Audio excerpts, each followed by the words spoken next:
So, I have a little bit of a confession to make. I am a bit of a degenerate. In fact, I may even be the species of the weeb. Whatever it is, I find that I do enjoy anime and Japanese-esque styles of media, be it written, drawn, or animated. And so it was natural that during the pandemic, that must not be named, I found myself stumbling upon a small animated show by the name of RWBY.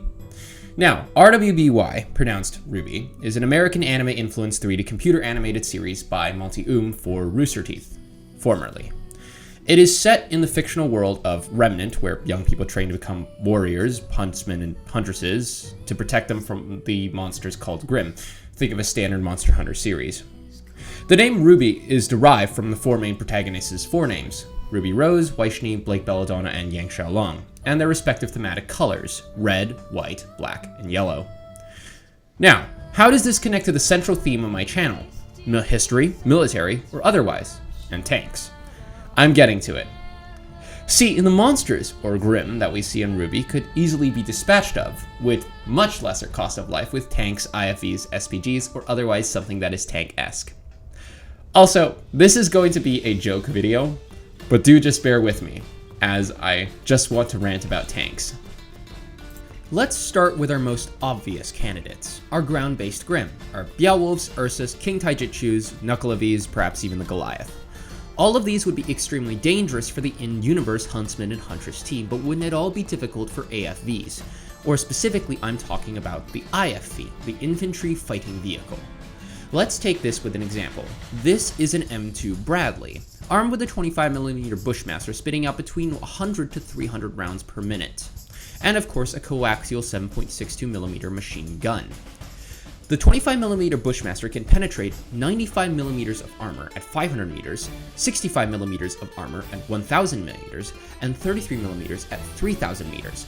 That's quite a bit of firepower, and certainly enough to dispatch of the Ursus or Beowulfs with the 7.62. For the slightly more armored Grimms, like Barangles and such, the 25mm Bushmaster would suffice.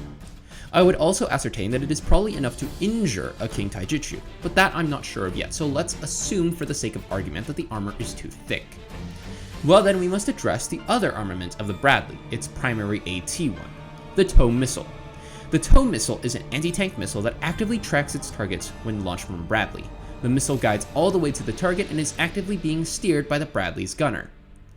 The TOW, tube-launched, optically tracked, wire-guided missile has a penetration of between 430 to 900mm of rolled homogeneous armor. The TOW is a highly effective anti-tank missile that can destroy even the most heavily armored targets, as we saw in Operation Desert Storm, when the Bradley accounted for more tanks destroyed than the Americans' actual tank, the M1 Abrams. Which means it is probably enough for even the most heavily armored Grimm that we see in the series, short of maybe a Mega Goliath or a Leviathan.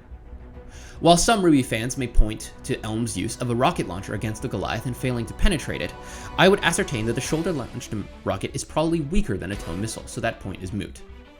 But let's not stop there.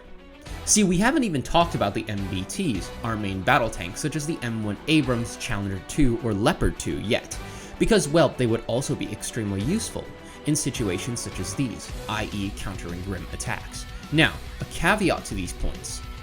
I am assuming that the tanks are not operating isolated. By that I mean we aren't sending a single Abrams, a single Challenger 2, or a single Leopard into combat. Rather, we are sending a full platoon with support, so that they can choose their engagement strategy. I am also assuming that the tanks are not surprised or jumped by any Grimm. Rather, they are being able to engage from range or otherwise dictate the engagement strategy. I will be explaining the situational awareness aspect a little bit later. See, the Abrams can fire a smorgasbord of different rounds, ranging from MPHE, multi-purpose high explosive, for most soft targets, to APF-SDS, armor-piercing fin-stabilized discarding Sabo Dart, for most anti-tank purposes, to the most useful round against Grimm, the Heat FS, high explosive anti-tank thin stabilized round, which is a shape charge round designed to make armor spall, or little pieces of armor break off on the inside of the tank and fly around, cutting the crew into an unlucky jelly.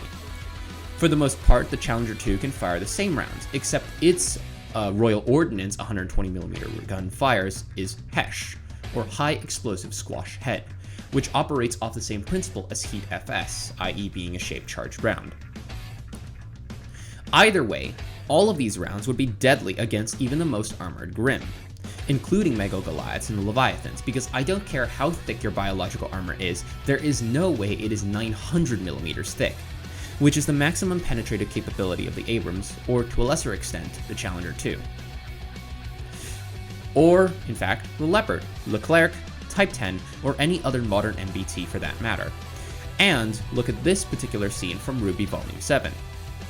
This is a tank's wet dream, a large line of enemies, and all in a big row, horde style, because then you can just start chucking heat rounds into the middle of it and profit, because there is no way that a Grimm is going to be able to counter that. I also want to explain the other elephant in the room, situational awareness. Most MBTs have a vast suite of sensors and sights to know exactly what is going on in the battlefield, except the T-14 Armata, of course. Take the Challenger 2 for instance. It's one of my favorite tanks. It has a thermal sight, a night vision sight for newer models, as well as a host of other periscopes and sights for all purposes. This means that it has an unmatched situational awareness of the battlefield, certainly superior to that of a standard Huntsman group. Even with semblances, I would argue. And a platoon of them would offer other significant advantages in battle as to where you can coordinate troops. And a platoon of them would offer significant advantages in battle as to where you can coordinate your fire. Finally, I want to talk about infantry support. A Huntsman or Huntress team, hell, several of the teams could benefit massively from the force multiplier that tanks and IFVs provide, because they can offer so much fire support, meaning that the job of a Huntsman suddenly becomes a lot less dangerous. Tanks, and therefore other armored fighting vehicles, would be a valuable asset to RWBY's universe, and to some degree I understand why the writers didn't put it in the show, because it would eliminate the entire badass premise. But this video, as I said in the beginning, is much more for joke purposes than anything else, and I just want to rant about tanks. But wait, what about these flying Grimm, I can hear you asking? What are we going to do about them? Well, to that I say have one of these Geopards, or this ZSU 57-2, or any other modern NATO SPAA. Both of these are more than capable of taking down any aerial Grimm, or at least the smaller ones. If you really need something beefier than this, the American LAVAD or LAVAD will suffice.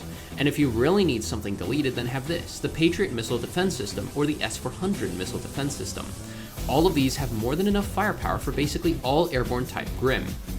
We now come to another very, very important role for armored vehicles, backline support. Specifically, I want to talk about artillery and SPGs, or self-propelled guns, because artillery support would be very, very useful for Huntsman and Huntress teams out in the wilds of the battlefield.